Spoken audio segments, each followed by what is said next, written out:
watch every single episode of the 1966 Batman television series and then talk about it for your listening pleasure. I'm Kendall. And I'm Scott. And today we are watching Batman Episode 5, The Joker's Wild.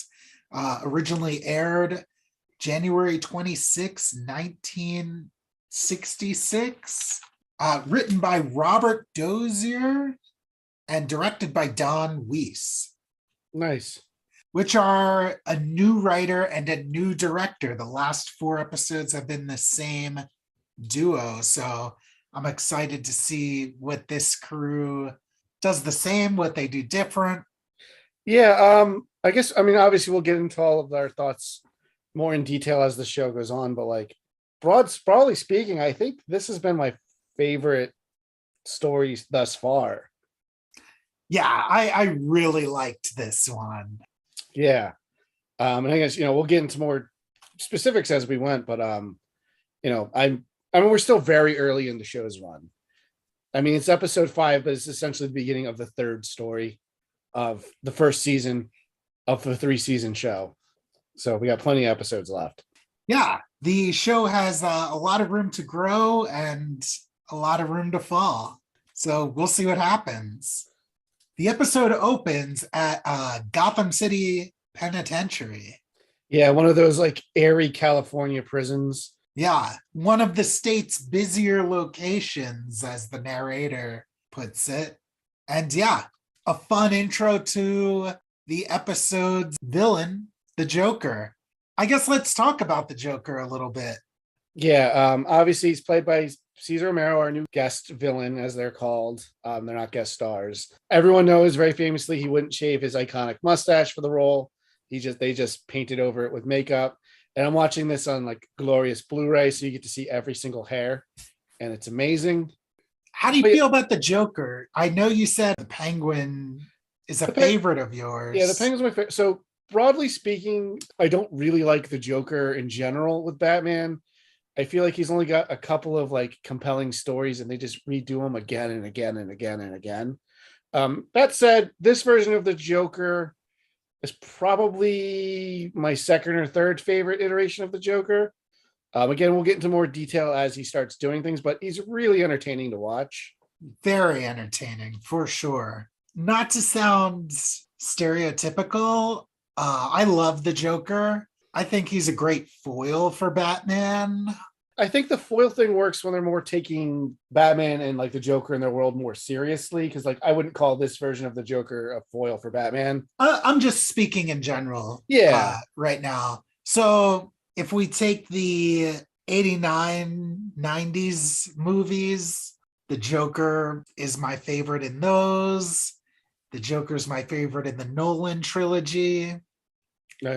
Batman the Animated Series. Batman the Animated, yeah. The Mark Hamill Joker in the animated series, that is my favorite interpretation of the Joker, because they nail like him being scary and him being silly like at the same time. Can't think of a dud episode with him. Maybe the one where he's stinking up Gotham with a trash barge. Yeah, isn't that his first appearance, I think? Maybe. It's one of his early episodes. It's not even really that bad. It's just not a particularly memorable episode of the series. Yeah, but he has so many, Yeah. And in general, like, again, I don't know if we've mentioned it, but like I help run a comic book store in Mays Landing, New Jersey. And like, so I'm constantly inundated with comics and comic related stuff. And the Joker and Batman, broadly speaking, like is always front and center. But, like the Joker's kind of like never ending. And like, I get real old of his shtick in the comics and stuff. So I feel like he's gone too often. And like every time they do a new interpretation of Batman, they immediately have to do the Joker in it. Like as much as I loved the Batman, the new movie, like there's a scene with the Joker in it. It's like, oh, he didn't need to be here at all. But I don't want to get too much onto, because I did really like this episode. And I do like the Ceaser Romero version of the Joker. Yeah, I mean, for as much as the Joker's played out today, I feel like in the 60s, the superhero medium was still very experimental and I don't know. Maybe they were pushing things in a way that they don't really do anymore with these characters. Yeah, and I get. Don't understand me. I get why people like the Joker, and I know at this time the Joker and the Penguin were the two most popular Batman villains. And I know the Penguin's mostly kind of. I still consider him like an A-tier Batman villain, but I think that's mostly just from longevity. Like you never really make him like a major Batman character anymore. He's usually more of like a side player in most stories, which is the Penguin is my favorite Batman villain. So it's that's sad for me, but I kind of get why. But like, yeah, the Joker he does have that staying power. And in some ways he's at least as iconic as Batman. Yeah, definitely. I mean, at the time of this recording, he's the only Batman villain to have his own theatrical, where he's the lead character. Yeah, he's the title character of not just a movie. There's a new one coming out, a sequel. Yeah, so the Joker's definitely his own franchise. Yeah, but the Penguin, isn't he? He's also getting a HBO Max series, right? Yeah. So that's cool. In fact, as of this recording, the Batman One Bad Day Penguin episode came out actually today while we're recording. It's like he's still around. The Joker's not getting a One Bad Day issue, but like that series is kind of named after like a phrase he said in Batman Killing Joke. Oh, I see. Yeah. So, he's still got his fingerprints all over every issue. But I mean, the Batman's villains gallery is no pun intended, a real murderer's row. I think it's kind of inarguable he has the most iconic group of villains. I would say Spider-Man's number 2, but I do think Batman gets the edge. For sure, for sure. All right. So when we meet the Joker, he's playing baseball. Yeah, they got like an inter-prison. Oh, it's not inter-prison because it's intra-prison, so it's only the prisoners in this prison. Softball game, they mentioned as part of the progressive rehabilitation techniques of Warden Crichton, which is kind of interesting that he's a recurring character. Yeah, I wasn't expecting that, but yeah, I was very delighted. Yeah, I don't remember him at all. Like, I think it's interesting because there's, at least so far, there's no Arkham. Like, they're all just in normal prison. So it's kind of cool that like we get to know a little bit about some of the people doing this, but like the show seems to like really like liberals, am I right, and their stupid ideas because the characters keep like escaping and doing schemes. Yeah, it's definitely poking fun at prison reform but I believe instead of just locking people up and throwing away the key, we do need to tackle reform and like make people productive members of society again. But that's a whole different podcast. So there's a group of prison officials and police officers in the audience for the baseball game, including, what's this guy's name? Commissioner Gordon? No, the other one. Chief O'Hara? Including Chief O'Hara. Yeah. And yeah, despite all these people being here, nobody notices the pitcher switch the normal softball for a ridiculous looking weird softball. So I do have a comment to make about the Joker pitching. So since they're playing softball, you pitch underhanded. So the guy's an underhanded pitcher. Oh, I see. Yeah, I don't think that was intentional because that's how you play softball. But I did think that is kind of amusing. Very amusing. Yeah. I kind of want the show to tell me if the warden's criminal reformation tactics have worked for anybody. Yeah. It would be kind of nice to just like, maybe it works for like the regular criminals and we just follow like the super hardened crazy criminals. Yeah, but I don't know. It just seems very irresponsible to keep doing things like this if it is like 100% ineffectual. Oh, it's super irresponsible. I don't think the softball thing's too bad, but like last episode, he recorded the Penguin like just making schemes and never rewatched the tape. He's just talking about all the crime he's trying to commit when he gets out. Yeah. Well, regardless of Warden Crichton's success rate, the Joker throws his ball and it explodes, blinding the audience. When the smoke clears, the pitcher's mound is it's a sprung spring. He sprung himself from the clink. Yeah. The pitcher's mound was a giant spring all along, and it threw him over the prison wall into they said there was a net or something waiting on the other side. Nobody happened to notice. Yeah, and how did they set that up? I'm gonna Never gets explained. I'm gonna assume his hench. He's got 3 hench people in this story. I'm assuming they just did it. Seems like we just haven't met them yet, Yeah, but it seems like a lot to like put together. I'll be honest with you, the fact that they even had a throwaway line is fine, because I kind of really just expected like he just got away and that was going to be it. No, me too. I do like so far. So we've met 3 of Batman's most iconic villains, and absolutely none of them have been origin stories. They've all been like I think they all escaped from prison, which is cool because it implies that like Batman's already had like at least one run in with them.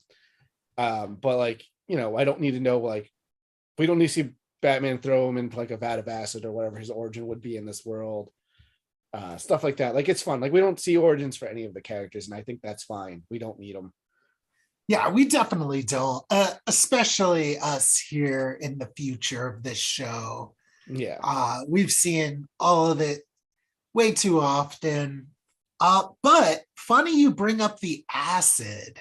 Mm-hmm. I feel like that's not the case in this show. I don't think so either. It shows the Joker's like skin on parts that aren't his face, and it's not white at all. It's clearly makeup on this version, on this Joker.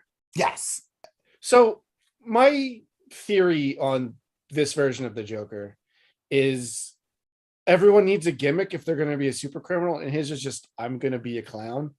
Yeah. So I'll be honest with you. When did we ever get like, so now I'm thinking about it, did we not get in a quote unquote origin for the Joker until Killing Joke in the 80s? Like, for real? I don't think he had one in the comics at this point. Good question. I do not know. I don't know either. Maybe by the time we get to Joker's next appearance, we'll look into that. Trouble is, I'm gonna have to remember to do that, and I probably won't. But yeah, I don't think he had an origin yet. I don't think a lot of these characters had origins yet in the comics. I think they just kind of show up. Yeah, I don't know. I've not read very much pre-80s Batman. I've read like a couple smatterings of them. I have a couple like greatest hits of like classic Batman. So like I've read like when they first find out like the Penguin's real name, and like there's some stuff, but like none of them were like origin stuff. Huh. Now I'm thinking about, that's kind of interesting. Yeah, these characters, giving them an origin is fine, but it's not necessary. Yeah, it's not necessary. These are criminals with a gimmick, and like all you really like need to know is their gimmick, and you're good to go. Like, that's all you need to follow. Like like we mentioned in the first up, like occasionally they have mentioned Bruce Wayne's parents being murdered, but like we don't see like the origins for Batman and Robin either. Like, you just don't need it. They just are. Yeah, which is fine. I think it's a take most people prefer now. Yeah, I hope so. Yeah. So the Joker got away. We cut to Wayne Manor, where Dick is practicing piano. Mm-hmm. He's awful. He sucks, which is kind of surprising given how good he is at everything. Yeah. Like, Robin might be better than Batman in a lot of ways. Yeah. So he's doing that, and the bat phone rings. And I had a thought. Yeah. There's a ringing phone.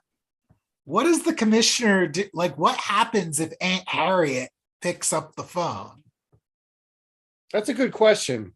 And I also was thinking, like, what if Batman and Alfred like are out places for different reasons? They're just without the ability to contact Batman. Well, isn't there like a phone in the car too? Well, there's a phone in the Batmobile. That's what I mean, the Batmobile, yeah. Yeah. But I think we already gotten like, oh, we can't reach him. I feel like that has or maybe will happen at some point. Oh, I'm sure it's an easy part for drama. Yeah, but if Aunt Harriet answers, like, maybe that's what I want to see. Maybe Bruce has a thing like, don't ever enter my office ever. Dang, maybe. Yeah. I mean, he seems like a relatively nice guy, but he does come off as like kind of stern and serious. I guess more serious than stern. Yeah. Well, I wonder if we'll get that at any point in the future. Aunt Harriet is such a bizarre piece of the puzzle. Truly.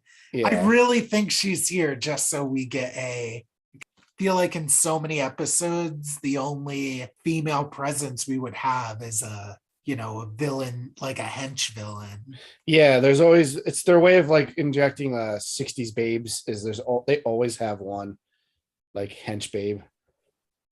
Yeah, but there's no like I think it's more Aunt Harriet's there. So Batman and Robin seem less gay. Oh, there's a woman in the house. Does that make any sense? Because I know that was a thing that parents had with Batman and Robin. That's part of what the Comics Code Authority like was about. Like I forget what the book was. It's like the corruption of the innocents or something like that. Like that was a thing they talked about, like their inappropriate relationship, even though it's clearly a kid Batman adopted. It's that he doesn't wear pants. That's what makes it weird. Yeah, Robin not wearing pants is weird, but Yeah, that's what I think Aunt Harriet is there for, which is not a great reason, but like I get it's a different time, Yeah, well, whatever. We may never know. Yeah. So Batman and Robin head to police headquarters where the commissioner shows them a bust that the Joker made of himself in prison.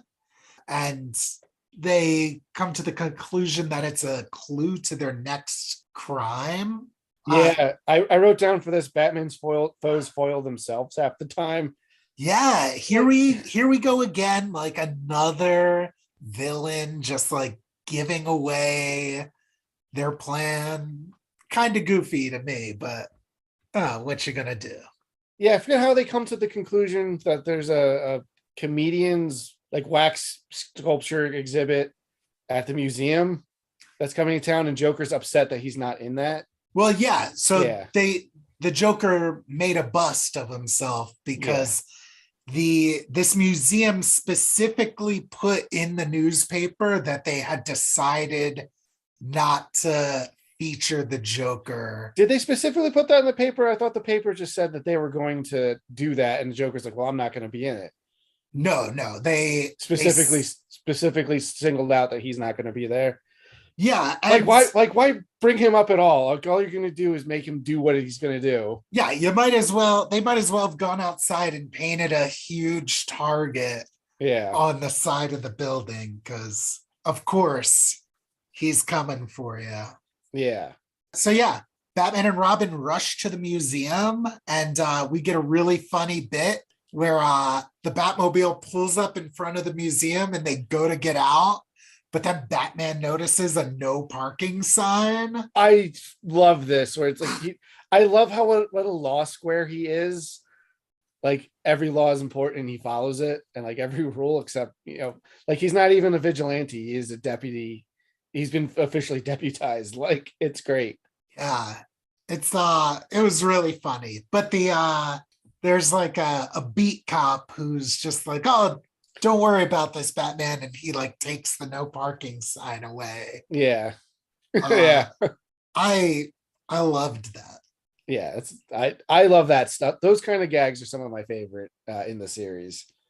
Batman and Robin head inside the museum. They tell the person working at the front desk to get all the people out because they believe the Joker's coming. And as they're exploring the Comedian Hall of Fame, they notice that there is, in fact, a statue of the Joker in the hall. Yeah, and I've got a comment. So earlier they said they're wax sculptures, but like they're clearly like statue busts. Which one are they? Get it together in the 1960s.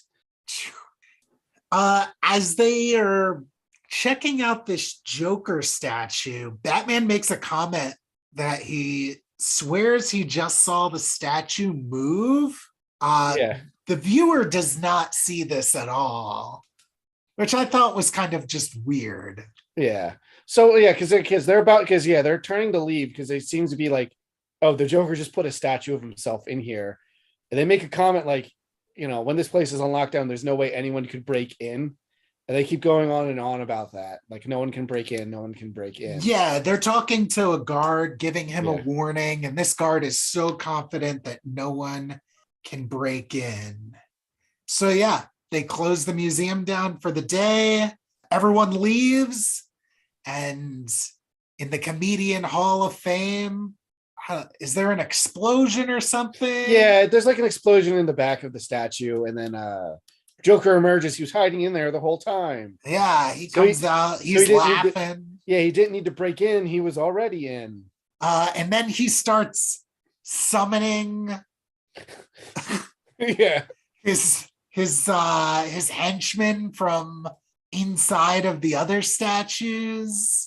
Yeah, it's like W.C. Fields. I forget who everyone is, but they're all like old time. I think Laurel and Hardy. Yeah, it was a pretty fun scene. Yeah. So Batman, outside of the museum, it hits him. He's like, no one can break into the museum, but that doesn't mean nobody can break out. Yeah. Now, meanwhile, they've left the museum and it's all locked up. So Batman now has to break in because he can't get a hold of the guard. And I wrote that, like, how easily Batman breaks in. And they just went on and on about how nobody can break in, and Batman does it in like 2 seconds. Yeah, I think, in the world of this show, everyone who isn't Batman, Robin, or one of the supervillains, everyone's just dumb. Yeah. I'm like very overconfident. For like no reason, like, because there's like super crime all the time. Yeah. Penguin shoots giant umbrella missiles everywhere. But I do like that Joker runs to the labeled Hall of Fabulous Jewels, which is very funny to me. I don't know why.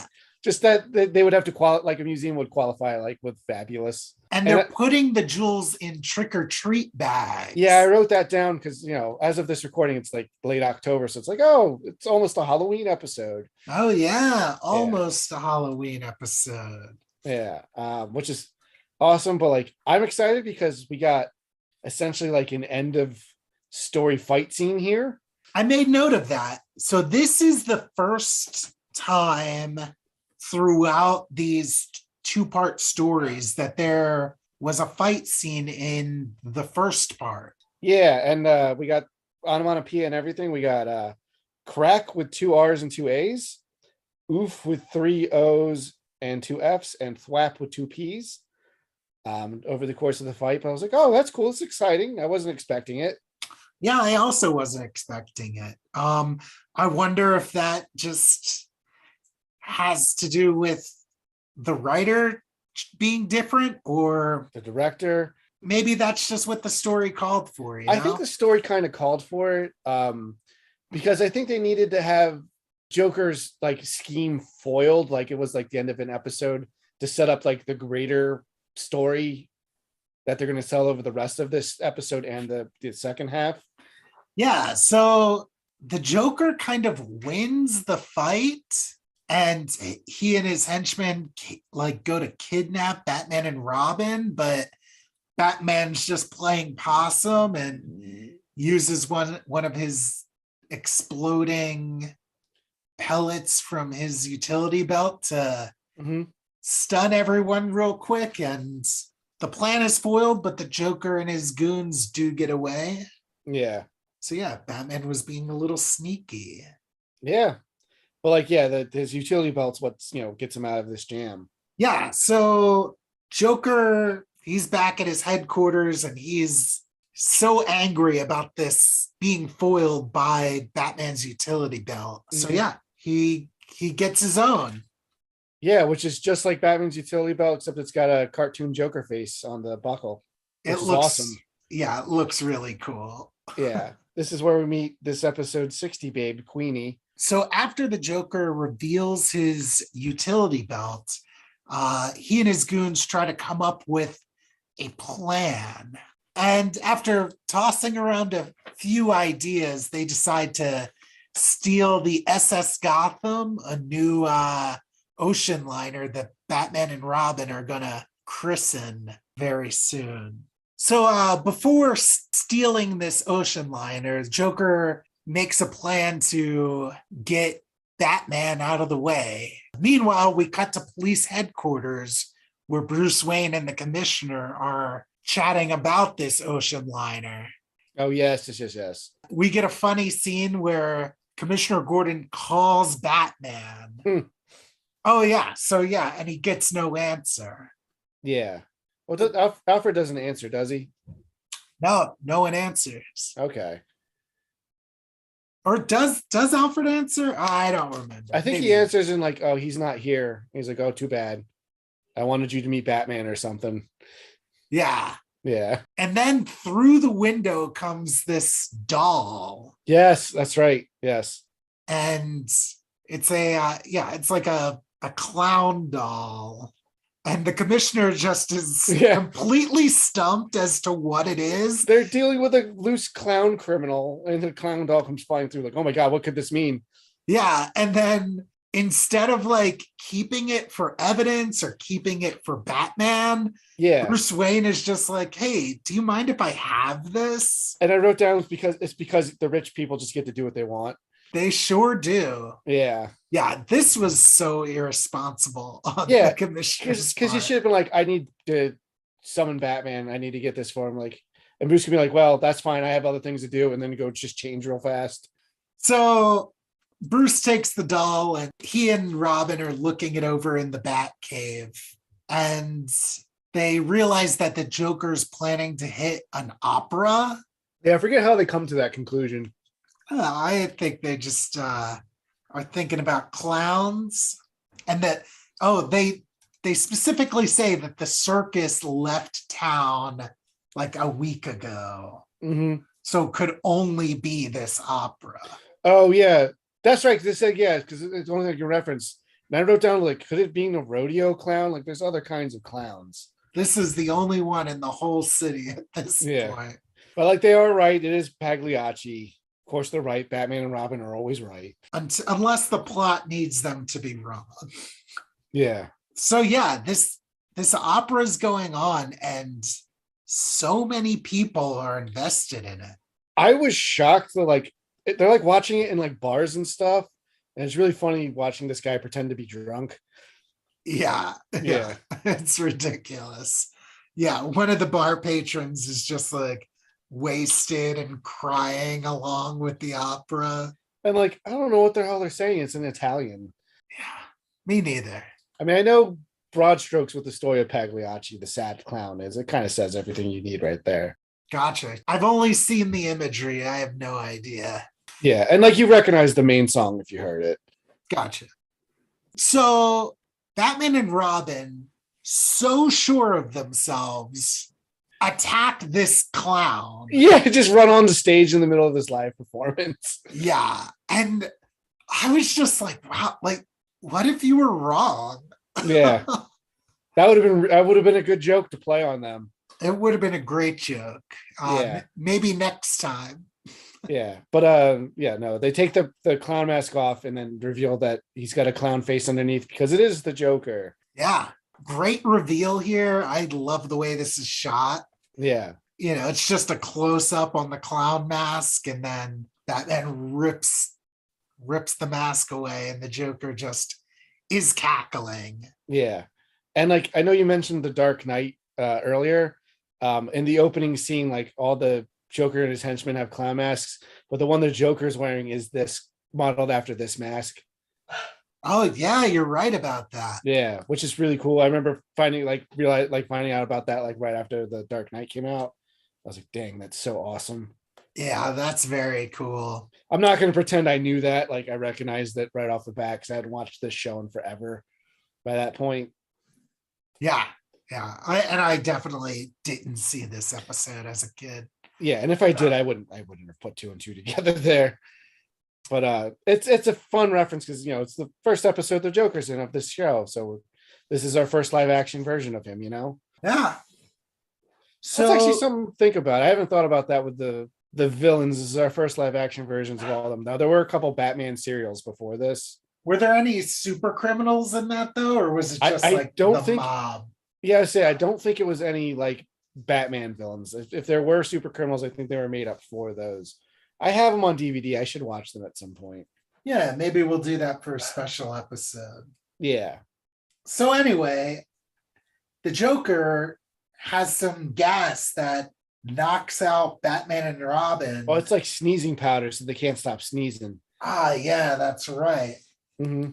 And yeah, because they're having a sneezing fit, they're easily grappled by the Joker's henchmen, and we get the Joker creeping up on the two of them very slowly, threatening to reveal their secret identities on live TV. And that's where our narrator comes back in, and he lets everyone know you got to tune in tomorrow night to see what happens. That's where our episode ends. Yeah. I don't know. I want to say maybe not the most exciting of the cliffhangers so far. It's hard to top the Penguin having Bruce Wayne tied up like on a conveyor belt into like an inferno. But I do like how like creepy the Joker was like sneaking up on them. And like, I don't know if we've made it clear in our discussion, but I really enjoyed this. Yeah, something about like, I dare say the filmmaking like was like of a higher quality. There's more interesting like shots and like camera movements throughout it. Yeah, for sure. Give it up for the director. What's his name again? So yeah, you have the list in front of you, right? Don Weiss. Yeah. Good job, Don. Keep an eye out for it if he does any future episodes of the show. Yeah, or we'll keep an eye out for you. Yeah. So yeah, what did you think of Ceasar's performance here? I really like him. I definitely get why like he was like instantly iconic, at least in this version of him. Yeah, so we were kind of saying earlier how, you know, in our Riddler episode, we were like, like Frank Gorshin, his Riddler is so weird. He should have just been the Joker. Yeah, this version of the Riddler gives me big Joker energy. Yeah, but I think the Joker is different enough, and Ceaser Romero does it so good. Yeah, I kind of wanted to bring that up maybe next episode, like what I think kind of differentiates this Joker from this version of the Riddler, because like jokes and riddles are such a fine line, because like they also like originally like figured out what he's doing because like he left a clue, which is a very Riddler-y thing. Granted, it wasn't a lot to figure out, but like, you know, he specifically threw that doll so like Batman would figure out what he's doing here, like because this is a trap for Batman. Yeah. So it's not like it was like a compulsion, like he has to have people try to, he's got to prove he's smarter, so you know he's, you know, whatever, leaving bad clues or whatever. Yeah, he's just trying to get Batman out of the way here with this opera. Although, well, I guess he didn't really leave the bust as a clue for Batman. He just made it while he was in prison. I guess maybe it was like a prototype, like so someone can make the thing for him while he's in prison. Maybe just like taking out his frustrations artistically. Yeah. Very healthy way to do you know, that would fit into like the progressive reform kind of things that the show likes to criticize. Yeah, for real. Which is very bizarre. I didn't point them out as they were happening, but we got a couple of holy catchphrases. We got holy red herring when Robin was seeing the statues. I'm realizing that they were just statues. Holy stuffy as they were like stuffing things into their sacks, I think. And then we got holy ravioli, which is, you know, a classic, when they realized there was like a Pagliacci thing because Italian. Oh, Mamma Mia. Yeah. Well, yeah. Is this also the first episode or the first time that we get holies in the first part of a story? I'll have to go back to my notes, but I think it's so. Because like we've talked off camera, like I'm surprised there's not as much of that so far as like you remember there being. Yeah, but I feel like it's already kind of starting to slip into the tropes that the show is known for. Which is wild. Yeah, we're only on episode 5 here. It's the third story, you know what I mean? Like, yeah. So yeah. pretty cool. Good episode. We got a fight scene, which is a lot of fun. Yeah. It moved very quick. Yeah, for real. So yeah, I guess next week we're gonna deal with the fallout of everyone in Gotham City learning Bruce Wayne is Batman. Yeah. I guess that's what we're gonna have to do. I guess we'll have to find out. Same Bat Pod time, same Bat Pod channel. I guess so.